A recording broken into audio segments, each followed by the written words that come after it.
Hey guys, so I just did a 25-minute video and it's a really difficult market right now. So it was basically me going back and forth and back and forth and back and forth, and it was ridiculously long. So I'm going to wrap it up or tie it up pretty quick here and show you, give you a fast version of my video. Okay, so yesterday's trade. Uh, it was a very ballsy trade, the one that I called, and I apologize to anyone who took that with me. Hopefully you didn't get the slippage that I got, or you were too scared to take it or something, because I know it was ballsy. And anyway, so I got slipped, I got really angry, and then I took another trade in here. Let's go into the 5-minute. You can see where I called it here. And we'll zoom in a bit.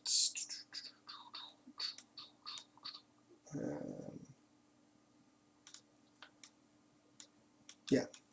So, okay. Took my trade in here on the trend line here.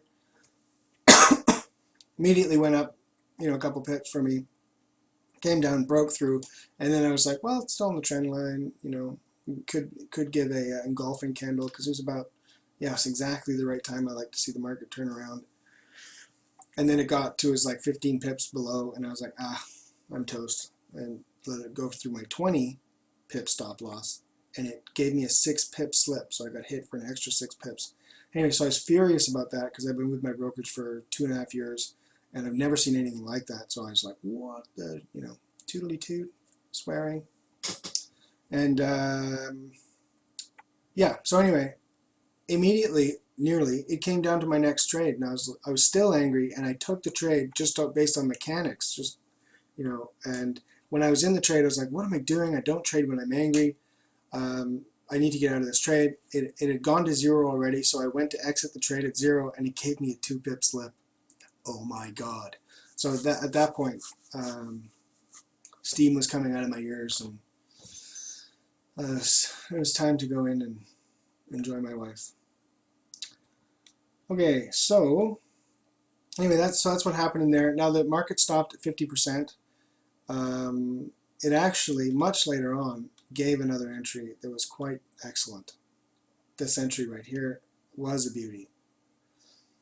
So why it happened before the New York Open, I don't know. The market is just being weird. I'm getting a trade in the Asian session, and I'm getting a trade before the New York session. So there's no trade during the Euro, and there's no trade during the New York, which I don't trade anyway. But still, usually I'm like, wow, look at that beautiful trade in the New York, or thank God I didn't trade the New York, or whatever. But something sets out, and it's just being weird. Anyway, let's get into the trade tonight, because I still want to keep this short for you guys. I'm getting ridiculously long. So what I have here is in the 4-hour. Let's go actually to the day, the weekly.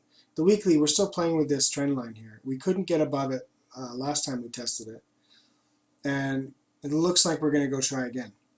And we do actually have a trade. Disgustingly enough, I don't. It's not very exciting taking second touches, so I really didn't like it at first.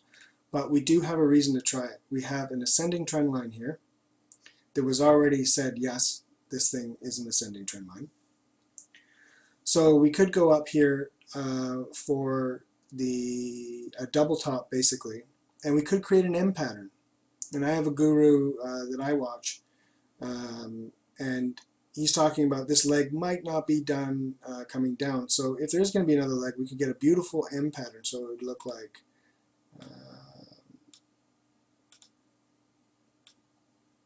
this is what it would look like in a small frame. Whatever, doesn't matter. And then down like that. Should make a lower low, and then we go into a proper retracement.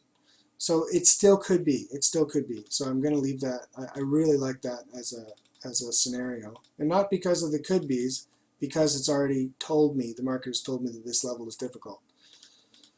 So I don't mind taking it on that, because there's new reasons to take it. In the H1, we're also under a trend line. So if this price does happen still underneath this trend line, like if it takes time to get there, I still like it. The other thing is that we have the 2/1, or whatever you want to call this first initial move here, the 2618 lines up right on. So that shows double top. It's pretty good. It's yesterday's levels, which I don't like so much because I like using the Asian session levels, but it's just been weird trading lately. So this is the thing that I want to watch. If we do take this level up here, I think it's up here at 55.60 area. If we do test this level, you need to take profit unless it just hammers. Like if it just hammers and comes down here, well, you should be okay because it should be saying that yes, we're doing an M pattern, blah blah blah.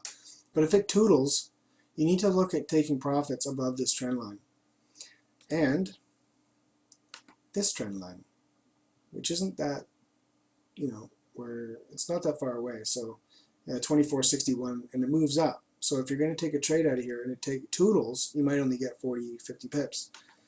If it comes straight down, you might get 70 pips or something like that. But just really, really watch that you don't set your sights on the full M pattern, because that might be all you're getting before it continues up. Reasons why.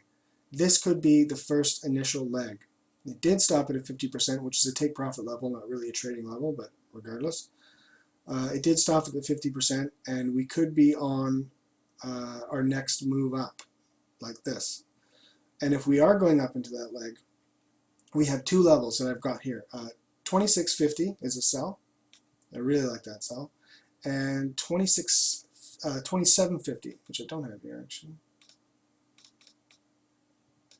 27.50 is the next sell. These levels are, I'm not going to show them to you because it takes forever and we might not get there, so they may be useless, but these levels are both massive in the bigger time frames. I can show you this one as the first lumpity hump right here. It gives us a 26.60 actually, sorry, 26.60. And if you go 2 over 1, you come up to 27.50. And if you go into the massive charts, you start playing with 26.50 in here, 26.50 in here, and then as a high, you that's not it. It's 8.4. Anyway, 27.50 is a bigger one too. Anyway, I said I wasn't going to get into it, so I won't. So those are my trades. I would like to trade this up. I would like to have something. You can see the confluence here. You see the 3x3, and you see the trend line, and you see the trend line. All of these reasons are reasons I would like to take this up. They do not line up with any intraday pivots, L3s, anything. So if it happens, I'm not taking it. It's just not making any sense. And I'm not interested in difficult trading. I want the market to come to me. I'm not going to chase the market. Okay, so I cut the video in third. Yeah, not bad. See you later.